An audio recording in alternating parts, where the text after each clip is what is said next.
Bonjour à tous. Je ne sais pas si en ligne il y a, bonjour Catherine, des gens qui ne me connaissent pas. C'est vrai que sont belles les photos, Miguel. Salut Miguel.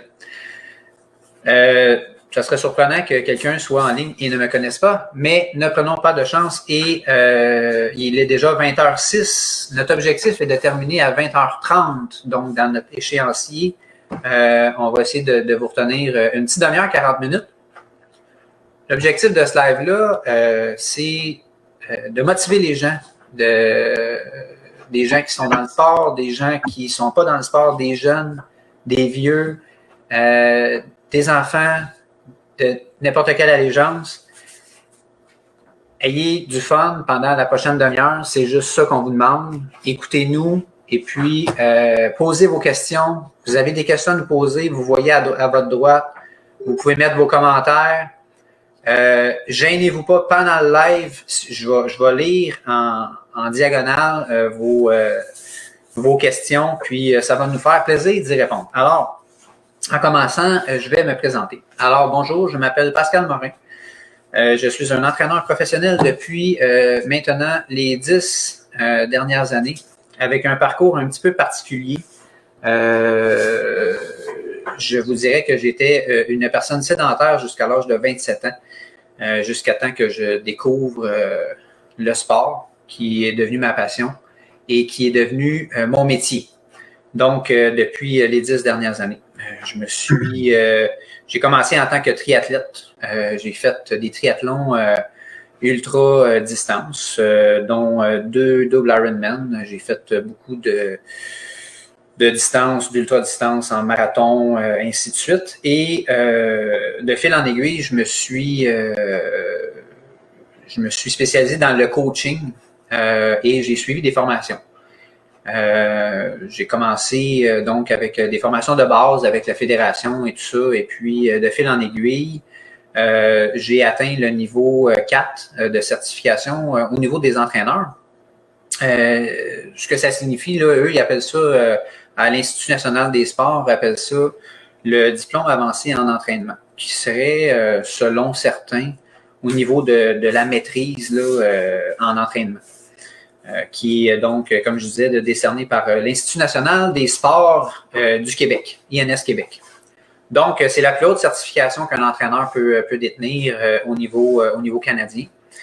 Et en m'impliquant dans le sport davantage, on dirait que la population et les cyclistes m'ont identifié comme un entraîneur plus de vélo qu'un entraîneur de triathlon au niveau des plans personnalisés que je faisais aux jeunes athlètes ou aux athlètes.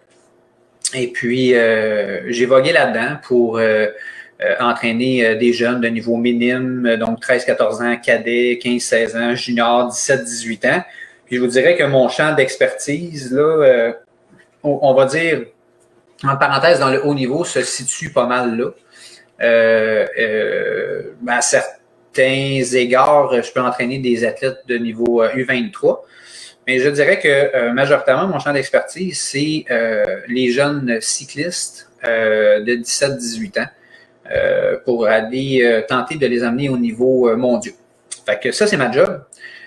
Après ça, on a tout le volet adulte et tout ça, triathlon, marathon, demi-Ironman, Ironman que j'ai également. Mais voilà. Fait que, présentation faite, Mathias Guillemette. Bonjour Mathias. Bonjour. Mathias Guillemette est un jeune athlète, en fait, qui a commencé avec moi, si je ne me trompe pas, à l'âge de 13-14 ans, comme minime. Je me trompe-tu, Mathias? Avec toi, oui, mais pas le vélo. Ben non, pas le bicycle, Colin. Je le sais, Mathias, tu cours depuis que tu as quel âge? Je sais juste que ça fait 11 ans. Je fais les maths 9 ans. 7 ans? 9 ans? Ouais. Fait que si ça fait 11 ans, puis tu avais 9 ans, ça fait combien de 20 ans? Ouais. OK. Fait que disons que tu as commencé à l'âge bébite. Hein? Ouais. Tu as commencé à l'âge bébite qui sont dans les catégories de vélo les moins de 9 ans. Mathias provient d'une famille qui sont vraiment impliqués dans le sport. Hein. Tes parents ont géré l'équipe Vélo Mauricie plusieurs années, ont tenu ça un peu à bout de bras hein, pendant plusieurs années. Donc, équipe Vélo Mauricie, c'est le club, comme le club cycliste L'Échappée, mais à Trois-Rivières. Donc, qui accueille les jeunes qui veulent faire de la compétition de vélo. Donc, Mathias, tu as commencé là. Ton frère avait commencé, vous avez 3 ou 4 ans de différence, Tristan et toi? On a 3 ans. Puis il a commencé 1 ou 2 années après que j'aille commencer. Je pense qu'il était un peu jaloux. Fait que... ou t'étais jaloux de lui, des deux. Donc, Tristan a commencé aussi le vélo quand il était relativement jeune. J'ai aussi entraîné Tristan jusqu'au niveau junior dernière année, donc si je ne me trompe pas, 18 ans, juste avant qu'il participe aux mondiaux sur piste également. Hein? Et puis Mathias, d'ailleurs, là, est avec moi aussi, là, donc 4 ans après. Fait que Mathias provient d'une famille de cyclistes. Ben, je dirais pas une famille de cyclistes parce que ton père n'est pas tant cycliste. Ta mère est une cycliste. Ton père prend d'excellentes photos. D'ailleurs, Michel Guillemette, on te remercie. Donc, Michel nous confirme que tu as commencé à l'âge de 7 ans. Merci, papa. Fait que c'est très bébite, ça, 7 ans. Ouais. Mathias, merci de participer au Zoom avec nous. Aujourd'hui, j'aimerais ça mettre l'accent sur le sport que tu pratiques, Mathias, parce que c'est un sport qui est très méconnu dans le monde du sport, finalement, parce que c'est un sport qui est pas très, entre parenthèses, là, accessible pour les Québécois, qui est le cyclisme sur piste. Donc, le cyclisme sur piste, c'est le vélo que l'on pratique pour les moins habitués sur un vélodrome de 250 mètres d'habitude. Il y a différentes grandeurs de piste, mais normalement, c'est un ovale de 250 mètres. Et puis, c'est vraiment là-dessus qu'on a décidé de mettre l'emphase. Je peux déjà commencer, je vais partager mon écran. Et puis, je vais vous montrer un premier vidéo de Mathias qui est en entraînement à la piste au vélodrome de Milton. Milton qui est en banlieue de Toronto. Gros projet de vélodrome qu'ils ont construit il y a quelques années, je dirais 5-6 ans, dans le cadre des Jeux panaméricains. Ils ont décidé de bâtir le vélodrome de Milton, un projet de 65 millions. Et depuis ce temps-là, Milton est devenu le centre par excellence pour les athlètes pour venir pratiquer le sport à peu près partout au Canada. Donc, à moins que je me trompe, puis dis-moi, Mathias, si je me trompe, mais il y a Milton qui est le gros centre, puis il y a aussi Colombie-Britannique qui est l'autre centre là, ici qu'on a au Canada, là, où est-ce qu'on peut pratiquer ce sport-là. Est-ce que je me trompe? Ben, il y avait Bromont, là. Ouais. Pas beaucoup d'années, mais on va bientôt avoir un vélodrome à Bromont, ben bientôt. C'est un grand mot. Ouais. On va avoir un vélodrome plus tard. Ouais, Bromont qui est une piste, dans le fond, un vélodrome extérieur, qui était malheureusement, vu que c'était extérieur, ben c'est un petit peu plus limitatif au niveau de la pratique du sport, du fait que ben il y a du vent, c'est pas là qu'on fait des temps. Le revêtement de la piste était plus poreux qu'un revêtement de piste intérieure. S'il pleut, ben t'en as pour une journée ou deux à attendre avant d'être capable de faire le vélodrome. Puis, si je me trompe pas aussi, là, il y a un projet d'environ 5 millions de dollars qui est en cours pour couvrir le vélodrome, qui va faire en sorte que ça va rendre, nous, ici au Québec, le sport beaucoup plus accessible en vélodrome. Donc, si vous me permettez, je vais partager l'écran pour vous montrer le premier vidéo de camp d'entraînement. Là. Je vais également partager l'audio pour que vous puissiez là, entendre un petit peu. Donc, c'est le camp d'entraînement junior qui s'est passé en 2019 dans le cadre du programme Next Gen. Fait que ici, c'est la piste de Milton. Là, on voit le mur en arrière. Là. On parle quand même d'un mur là, de 45 degrés d'inclinaison. Faut quand même, là, ça paraît pas, mais faut quand même avoir une bonne vitesse pour être capable de tenir sur le mur. Là. Ça prend quand même des habiletés pour être capable de rouler sur un vélodrome. Ici, on est sur la Côte d'Azur, hein, qui est la partie bleue là, du vélodrome. On s'apprête là, à monter sur la piste. Je vais tranquillement avancer le vidéo là, pour vous montrer un petit peu. Fait que là, on est capable de voir là, de façon finalement visuelle là, que les athlètes ont leur vélo de poursuite, hein, avec les barres, là, les extenseurs là, pour se mettre dans une position aérodynamique. Donc, si je ne me trompe pas, corrige-moi encore là si je me trompe, Mathias, mais vous étiez en train de pratiquer la poursuite par équipe, c'est ça? Oui. Fait qu'il y a 4 gars. Puis on est supposé faire 4 km, mais là, je pense pas qu'on fait 4 km parce que c'est un entraînement. Ouais. C'est quoi, juste les vitesses que vous atteignez, Mathias? Là, on parle de, mettons, dans une poursuite individuelle, lorsqu'on est seul, on va parler d'une vitesse de pointe, d'une vitesse de croisière d'environ 51 à 53 km/h dans ton cas. On parle de quoi là, quand vous êtes en équipe? Ça peut être de 59 jusqu'à 70 pour les champions du monde. Donc, de 59 km/h à 70 km/h? Ben, comme l'équipe qui a gagné cette année, il y a 2 tours qui ont fait à 70 de moyenne, mais disons que junior, on fait pas exactement ces temps-là. Fait que plus donc, vers la poursuite par équipe au niveau junior, donc pour les athlètes de 17 ans et 18 ans, on parle de quelle distance? 4 km.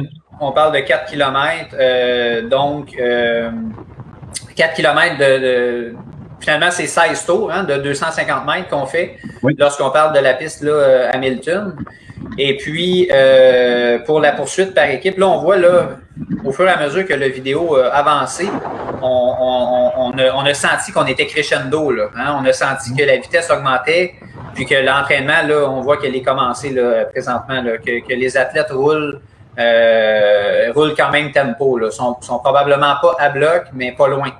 À ce moment-là. Fait que c'est vraiment là, on a la chance d'avoir ces vidéos-là, la caméra qui est embarquée sur les vélos. On peut voir aussi la position là, qui est vraiment aérodynamique hein, pour aller chercher le plus de draft possible. Et puis, la première personne va se tasser, va donner son relais.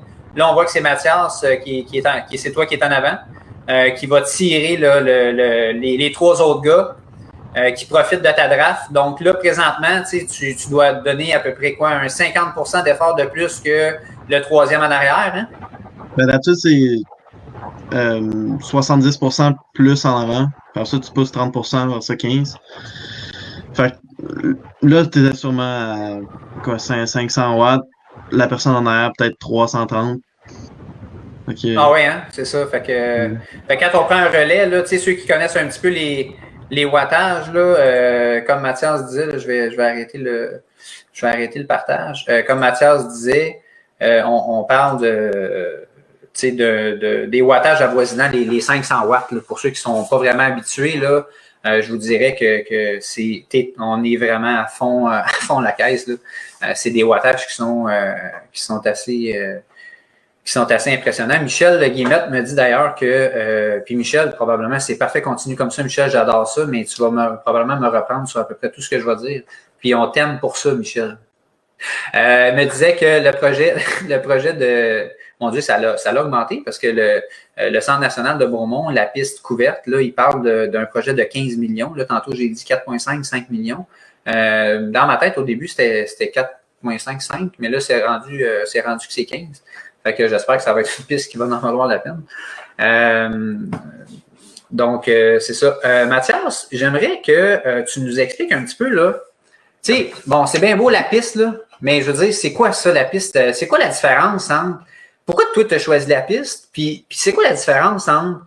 Parce que tu fais de la route aussi, tu sais, tu fais des courses sur route, tu fais le calendrier de courses sur route, puis là, c'est quoi? Comment ça marche? Tu fais ça l'été? Tu fais ça l'hiver, la piste? Ça mange quoi en hiver? Puis pourquoi? Explique-nous ça. OK. Ben, je vais commencer par comparer la piste en même temps que la course. Donc, tu as du monde qui font des marathons, tu as du monde qui font du cross-country, tu as du monde qui font de la piste. Ben, la piste, c'est un peu comme la piste en athlétisme. C'est tout contrôlé, c'est tout le temps la même distance. C'est pas mal tout le temps le meilleur qui gagne ou le plus fort sur la journée qui va gagner. Contrairement au cross-country, que quelqu'un est plus fort quand il fait plus froid, ou ça, on peut plus comparer ça à la route ou le cyclocross, comme vous voulez. Mais... Donc la piste, pourquoi j'ai choisi ça, c'est que c'est beaucoup plus contrôlé, que tu peux... Comme si tu as fait les efforts pour arriver à tes objectifs, dans 99,9% des cas, tu vas faire ton objectif parce que tu peux pas mal tout contrôler qu'est-ce qu'il y a autour de toi. Aussi, les courses sont vraiment différentes, donc beaucoup plus courtes, à part le Madison qui est environnant les 50 minutes. Les courses sont toutes entre 15 secondes ou 15 minutes. C'est donc vraiment différent qu'une course sur route de 5h30.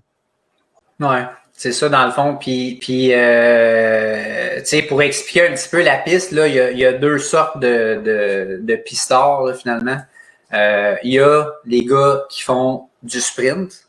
Fait que ceux qui nous écoutent, là, quand vous voyez ça à télé, là, aux Olympiques ou aux Jeux Paname, ou que vous voyez dans un contexte de vélodrome, des gars qui ont des cuisses grosses comme ça, là, c'est des sprinteurs.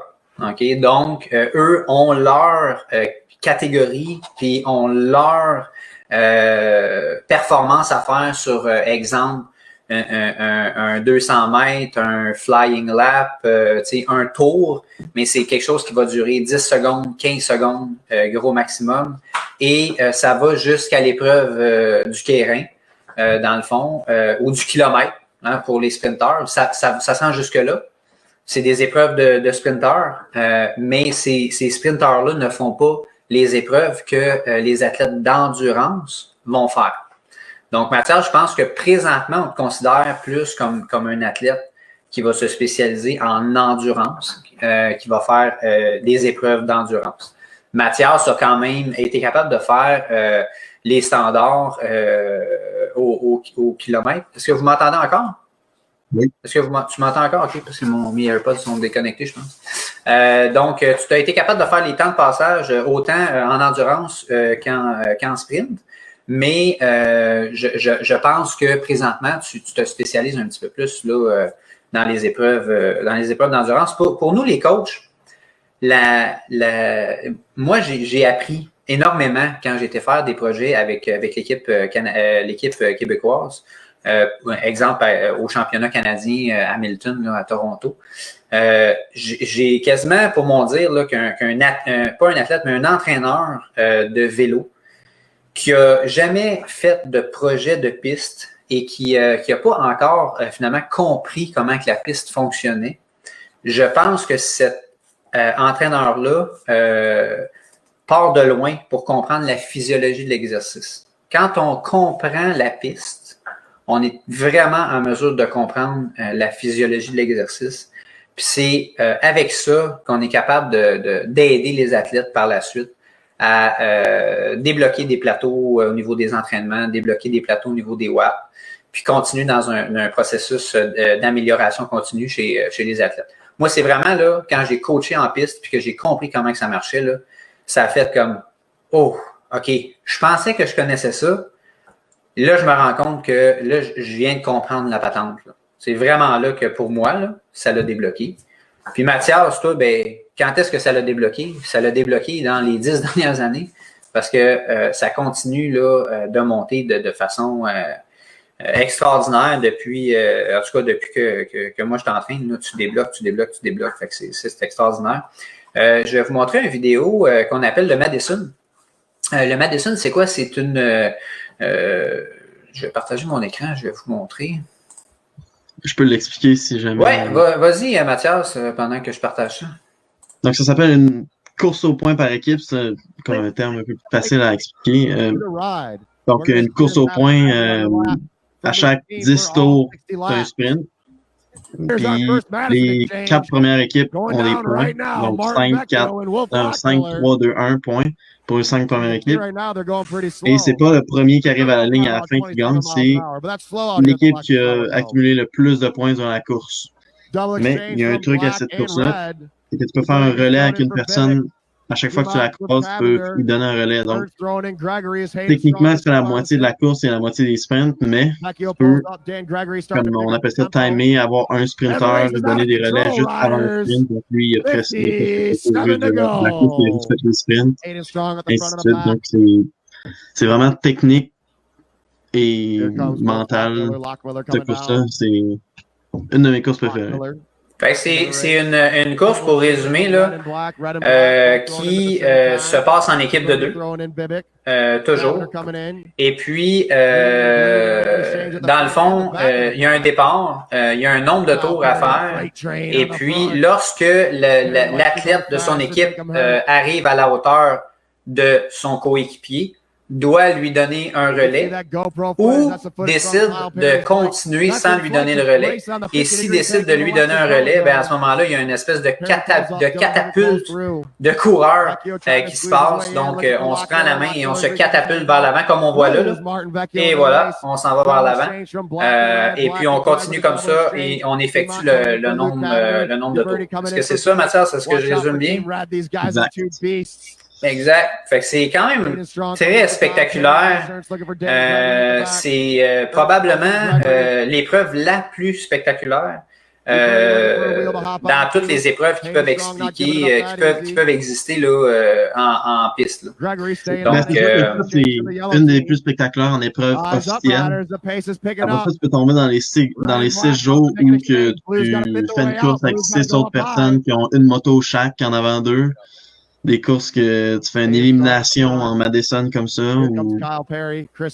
C'est sûr que c'est pas la plus spectaculaire que tu peux trouver, mais la plus commune qui fait tourner des têtes, c'est sûr. Ah oui, tout à fait. Avec l'espèce de catapulte là, qui se passe. Ouais, c'est assez. On voit que. On s'emballe. OK. Attendez un petit peu, je vais juste fermer mon. Si vous voulez aller voir toutes les vidéos, c'est sur le YouTube de Michel Guillemette. Les vidéos sont toutes là. Ouais, je pourrais le donner à la fin si on est les gens qui sont intéressés. Mathias, j'aimerais ça que tu nous parles là. C'est bien beau tout ça, mais toi là, Mathias Guillemette là, tu as commencé à 7 ans comme Michel dit là, et puis tu t'en vas où avec tout ça? Parce que là, c'est quoi les prochains objectifs? J'aimerais ça que tu nous parles du programme Next Gen. Je pense, qui est un de tes objectifs à court terme. Puis après ça, parle-nous de ton objectif là, à plus long terme. Là. Parle-nous de Next Gen en premier. Là. C'est quoi ce programme-là? Puis parle-nous de ça un peu. OK. Next Gen, c'est une équipe de piste qui fait aussi des projets de route, mais beaucoup plus sur la piste axée vers comme une espèce de tremplin vers l'équipe A olympique, l'équipe canadienne sur la piste. Ça, il prend des temps de qualification et un peu de qu'est-ce que tu as fait dans ta vie pour rentrer là. Donc ça, c'est sûr que je vise de rentrer dans ça pour plus tard peut-être aller aux Olympiques à Paris. Mais ouais, c'est une équipe, on peut appeler ça une équipe de développement sur piste. Alors, c'est un programme finalement que Cycling Canada a développé. Oui. Qui demande certaines contingences pour les athlètes haute performance comme toi. En discutant avec la dame qui s'occupe de ce programme-là, me mentionnait que tu sais, dans le fond, c'est un programme là, qui est fait là, pour un athlète comme Mathias. Donc, à court terme, on a espoir que Mathias puisse entrer sur le programme sur le programme Next Gen. Là, Mathias, je vendrai pas la chandelle. Je vendrai pas la chandelle, mais je dois quand même te féliciter parce que tu as eu une nouvelle récente. Et là, Michel Guillemette, il fait comme non, ferme-toi, si t'as pas le droit de le dire. Tu as eu une nouvelle récente sur une équipe sur laquelle tu vas courir en route. Pour l'été prochain, pour laquelle on va taire le nom pour l'instant parce que la nouvelle n'est pas sortie puis on n'a pas le droit de le dire. Par contre, ce qu'on peut vous dire d'emblée, c'est que cette équipe-là risque de propulser Mathias à un niveau supérieur. hein, parce que c'est une équipe qui a beaucoup, beaucoup d'expérience avec des gens sur cette équipe-là qui ont beaucoup d'expérience aussi. Fait que pour son CV d'athlète, il faut qu'on te dise félicitations, Mathias, parce que c'est extraordinaire, ça, cet accomplissement-là. Puis j'espère que dans un autre Zoom, dans un autre live, on pourra dire c'est quelle équipe, quand ça sortira. Mais c'est big, puis c'est vraiment hot. Fait que félicitations pour ça. Merci. Et puis tu parlais des Olympiques de Paris 2024. Je pense qu'on le voit, Paris 2024, donc dans 3 ans. On le voit dans une perspective de développement, mais vu que tu es jeune, tu as 18 ans, dans 3 ans, ça va te laisser 21 ans, 22 ans, grosso modo. Je pense que tu es bon pour encore ce cycle olympique-là, un autre cycle olympique là, où est-ce qu'on va peut-être plus viser l'excellence. Peut-être que Paris, c'est vraiment dans une perspective de développement et une expérience, même si je pense que tu vas être une brute rendue là dans 3 ans. Je pense qu'on va vraiment avoir comme une super expérience, puis quelque chose que tu vas, dans le fond, développer pour le prochain cycle olympique 4 ans plus tard, puis qui sait peut-être un autre cycle olympique. Donc, Mathias, dans le fond, c'est toi qui va décider comment tu vas toi-même te lancer dans cette aventure-là, tant et aussi longtemps que tu as le goût, finalement, de continuer dans cette voie-là. Je pense que on t'encourage, mais Mathias, tu as vraiment des super de belles années à venir devant toi. Puis félicitations pour ce super parcours-là. Mathias, écoute, c'est un athlète, là, moi, ça fait longtemps qu'on est ensemble, là, depuis que tu as 13 ans. Tu es rendu à 18, ça fait quand même... puis notre relation d'entraîneur à entraîner quand même beaucoup changé dans les années. C'est sûr qu'un jeune de 13 ans que tu entraînes, puis tu sais, ceux qui sont en ligne là, présentement, là, il y en a une trentaine en ligne, là, il y a beaucoup de jeunes là-dedans. Hein. J'ai invité les jeunes de mes programmes sport-études à venir écouter ce live-là pour les motiver. Puis, ceux qui rêvent, continuent de rêver. Parce que tabarnouche, Mathias, là, quand il y avait 12 ans, quand il y avait 13 ans, quand il y avait 14 ans, c'était des jeunes comme les jeunes qu'on a, nous autres, au sport-études. Puis des fois, c'est un peu cliché, qu'est-ce que je veux dire, mais tout le monde dit, ouais, c'est accessible, puis il faut rêver, tout ça. Puis, voyez, lui, c'était un gars comme vous autres à votre âge, mais heureusement ou malheureusement, il faut que je dise que c'est vrai. Mathias, outre le fait d'avoir du talent, d'être hyper motivé, puis d'être un pur dans le monde du vélo, c'est un jeune de 18 ans qui a gravi les échelons puis qui a commencé à faire de la course à un moment donné dans sa vie, puis qui a progressé.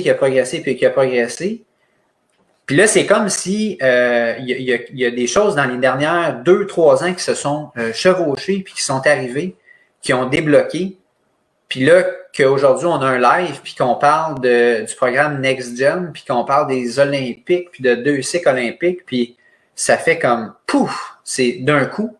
Tu sais, même Michel, je me rappelle quand Michel me disait avec Tristan au début, quand ton frère, dans le fond, Tristan, quand je l'entraînais, Pascal, c'est fou, là. C'est comme hier, c'était comme un jeune qui s'entraînait, puis là, aujourd'hui, c'est un jeune qui va rentrer sur l'équipe canadienne, puis là, il s'est invité à des compétitions internationales, puis c'est ci, puis c'est ça, puis quand ça peut changer comme du jour au lendemain.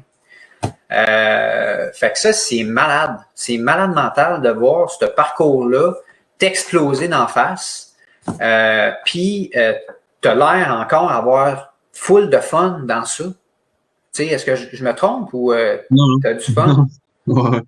OK, puis peut-être une question que les jeunes se posent, tu vas chercher où ta motivation, toi? Comment tu fais pour te motiver? C'est quoi qui te pousse là, le soir? Parce que là, toi, tu t'entraînes le soir, d'ailleurs, je sais pas comment tu fais. Encore bravo pour ça, parce que moi, je suis pas un gars du soir, pas en tout. Mais qu'est-ce qui te pousse là, à descendre dans ton pain cave, là, embarquer sur ton kicker, puis pousser des watts? Explique-moi ça. c'est un peu dur à expliquer, là, qu'est-ce qui te motive, mais plus donner comme des objectifs. Fait que si tu te dis dans 2 mois, je vais faire que ce soit des watts ou n'importe quoi, là. Dans 2 mois, je vais faire tel target. Ben, tu sais que si tu vas pas sur ton trainer puis tu te défais pas en face, ça va peut-être être à 2 watts puis tu vas t'en vouloir de pas aller dans ta cave ce soir-là. Fait que c'est pas mal ça, là. Ouais, puis comment que tu te sens là quand t'embarques sur ton kicker là, puis que je te donne des entraînements de débile mental là, parce qu'on se le cachera pas là. Dans les dernières semaines, on a travaillé du très très très spécifique. C'est vraiment là pour te défaire là. Je veux dire, c'est des entraînements qui sont vraiment psychologiquement très très très difficiles. Toi là, quand tu le fais puis tu le réussis là.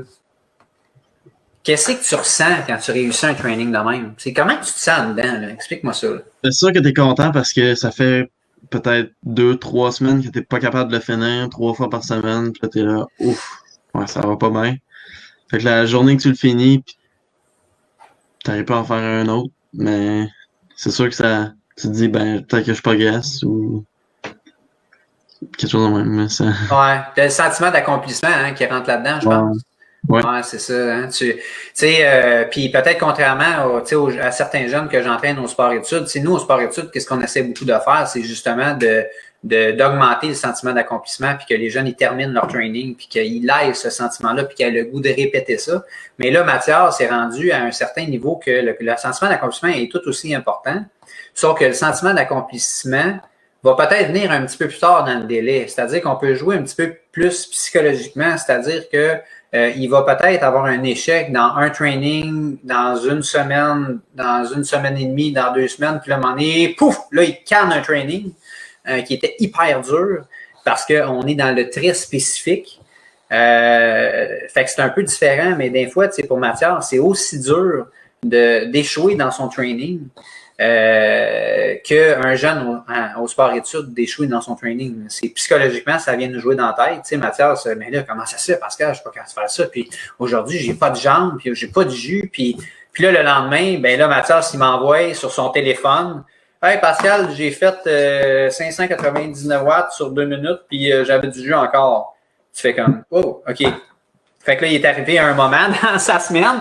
Là, il rit, Mathias, parce que Mathias, c'est le style à pas toujours faire qu'est-ce que j'ai dit, mais mais il s'amuse. Puis c'est drôle parce que quand il s'amuse, c'est souvent là qu'il sort des performances assez extraordinaires, puis des wattages sur lesquels on peut se fier pour après ça prescrire des entraînements un petit peu plus spécifiques et tout ça. Écoute, j'ai une question. J'ai une question de Gisèle Lefebvre. Pourquoi les roues pleines et d'autres non? Je vais te laisser répondre à cette question-là, Mathias. Ben, peut-être dans la vidéo, il n'y avait pas tout le monde qui avait des roues pleines, mais d'habitude, tout le monde a une roue pleine en arrière. En avant, par exemple, on a juste le droit aux roues pleines en avant quand on est tout seul sur la piste parce que c'est assez dur à contrôler quand t'as d'autres personnes sur la piste, ça fait comme des tourbillons d'air puis tu veux pas avoir une roue pleine en avant. Donc, dans le Madison, d'habitude, tout le monde en a une en arrière, puis une roue à bâton ou une grosse roue de contre-la-montre en avant. Je pense pour que les roues, là, dans le fond, un petit éclaircissement, Gisèle, je sais pas si ta question était par rapport à ça, mais la roue pleine, c'est vraiment un facteur de performance qu'on va retrouver lorsqu'on fait vraiment une performance sportive. On va utiliser une roue pleine parce que finalement, l'inertie de cette roue-là, lorsqu'elle est démarrée, est très, très, très, très avantageuse. Hein? Une roue qui vaut la peine là, finalement d'être roulée, là, qui est assez comme dispendieuse avec une bonne technologie à l'intérieur, va commencer à être efficace à 40 km/h. Fait qu'en piste, on sait qu'on va au-dessus de ça. Donc, ça vaut vraiment, vraiment la peine, là, contrairement à des roues à broche, d'avoir des roues pleines. Ça favorise de beaucoup les performances sportives. Là. Ça fait toute une différence. Là, il y a comme une petite règle en poursuite que c'est 1 seconde par kilomètre par roue pleine. Donc, si tu as deux, puis là, on parle pas comparé à des petites roues, on parle comparé à des des roues à bâton ou une grosse une roue 90 mm, pour ceux qui savent de quoi que je parle. Une roue profilée. Ouais, fait que si je mets 2 roues pleines sur mon vélo, d'habitude, c'est 2 secondes plus rapide que mes autres roues sur 1 Ouais. kilomètre. Donc, Sur 1 kilomètre, hein. Fait que quand on parle de 4 kilomètres, là, tu sais, en piste, c'est complètement différent de la route, hein. En piste, là, c'est vraiment en piste qu'on apprend à gagner par 1 seconde. 1 seconde, c'est beaucoup. 2 secondes, c'en est encore beaucoup. Puis quand on parle de 8 secondes, 10 secondes, on parle de la différence entre un record canadien puis la 10e place. Là. Tu sais, mettons, ça peut aller jusque-là. On apprend à gagner avec ça en piste, contrairement en route. Fait que Gisèle a dit oui, mais il devrait avoir tout le monde des roues pleines. Mathias, tu as une roue pleine alors? ouais. Ouais. Moi, il y a beaucoup de personnes qui en ont 2, une pour la route, une pour la piste. Moi, j'en ai une que mon père aime bien, qu'on peut changer sur la piste et sur la route. Donc, moins d'investissement. Puis les roues de route, là, où est-ce qu'on met 150 livres, 160 livres d'air dans les boyaux, là, ben, quand on arrive en piste, c'est 200 livres d'air dans les boyaux. Fait que quand il y a un boyau qui pète, là, en piste, là, je peux vous confirmer qu'on l'entend sauter. Je vais encore partager mon écran, puis on va bientôt terminer le Zoom, mais j'aimerais ça vous montrer quand même un autre petit vidéo. Je vais juste partager mon écran. Bon, une qui est quand même spectaculaire, là, c'est la poursuite par équipe. Je vais pas partager le son. Comme ça, on va pouvoir. Je vais te laisser commenter. Dans le fond, c'est la poursuite par équipe, donc sur laquelle tu étais, Mathias, là, avec l'équipe canadienne. Fait que t'étais où, puis conte-nous ça. Donc, moi, je suis juste en plein milieu de l'écran avec vélo rouge. Ouais. Avec le seul casque différent de l'équipe. Ouais, Mathias, c'est son casque. C'est toute une histoire. Oh. Je vais l'avancer un petit peu, Mathias, si tu permets, là, pour qu'on puisse voir peut-être le départ. Là. Donc, le départ par équipe, voilà. Donc, moi, je suis on appelle ça un starter ou un gars de départ en français qui fait le premier tour. Donc là, je fais plus qu'un tour. Je suis très costaud. Mais d'habitude, la première personne, lui qui fait le premier tour, il fait beaucoup plus de watts que les autres personnes en arrière. Donc puis là, vous allez voir que je m'en vais en arrière de la ligne dans pas long. Les 3 autres personnes en arrière, il y a le 2e homme, 3e homme, 4e homme. D'habitude, le 3e et le 4e homme, eux autres sont plus dédiés à faire des longs relais à la fin, vu qu'ils sont dans la draft plus longtemps ou ils n'ont pas fait leur départ. C'est pas mal. Là, vous pouvez voir qu'on fait des relais en montant sur la piste. Ça, c'est parce que la personne, comme on l'a dit tantôt, la personne en avant fait de 50 à 70% plus d'efforts que les 3 autres en arrière. Fait que des fois, il faut avoir un petit repos. La personne monte sur la piste, fait plus de distance. Donc, c'est à la distance. Ils peuvent revenir en arrière de la ligne. Mais ils restent à la même vitesse, hein? C'est le fait qu'ils montent, qu'ils se font distancer finalement. Là. Fait que là, il y a du monde qui pense que vu qu'on monte dans la piste, on perd la vitesse. Fait qu'on peut aller en arrière de la ligne, mais non. T'es jamais supposé perdre de vitesse en montant. On parcourt juste plus de distance, finalement. Tu fais juste 5 à 10 mètres de plus, donc tu peux revenir dans la ligne. Super. Ouais, je vais juste arrêter le partage. Fait que Mathias, écoute, on va terminer ça là-dessus. Encore en te remerciant. Puis je pense que ça va. On va inviter les gens à suivre son parcours. Vous pouvez suivre Mathias là, dans le fond, sur Facebook, sur Mathias Guillemette. Et Mathias a aussi un site internet qui est juste ici dans le bas, donc mathiasguillemette.com. Vous pouvez le suivre. Si vous avez un intérêt je sais que Mathias éventuellement cherche des gens pour continuer son parcours, cherchent des sous. Fait que si vous connaissez des gens qui sont intéressés à encourager Mathias, alors on les encourage à se rendre sur mathiasguillemette.com pour ça. Et puis, de mon côté, toujours le même site, pascalentraîneur.com. Là aussi, il y a des petites affaires super intéressantes. Donc, encore une fois, oui, Mathias? Si jamais aussi vous brisez votre vélo, vous pouvez me contacter sur mon site web. Je fais des réparations de vélo et si jamais vous avez un projet de fibre de carbone pour des pièces sur votre vélo, je peux faire ça pour vous. Oui, Mathias travaille le carbone, comme quoi que Mathias est-tu assez impliqué, merci? Je pense que oui, moi. Fait que Mathias, sur son site internet, vous voyez dans mon partage d'écran, là. Donc, c'est mathiasguillemette.com dans les photos. Et puis, si on va ici, mettons, dans la boutique en haut. Là, c'est pas encore lui, mais il va y avoir réparation aussi avec les autres produits. Fait qu'il fait des produits en carbone et en plus est capable de réparer des cadres de vélo. Ça pourrait être des cadres, des roues, tout ça brisé. Donc, gênez-vous pas de contacter Mathias. Fait que merci mon chum. On continue puis on se rend en 2024. Paris. Oui, monsieur. Puis vous autres, on se retrouve pour un prochain live. Lâchez pas la patate. Salut. Je lâche pas la patate. Bonne soirée à tout le monde. Au revoir. Au revoir.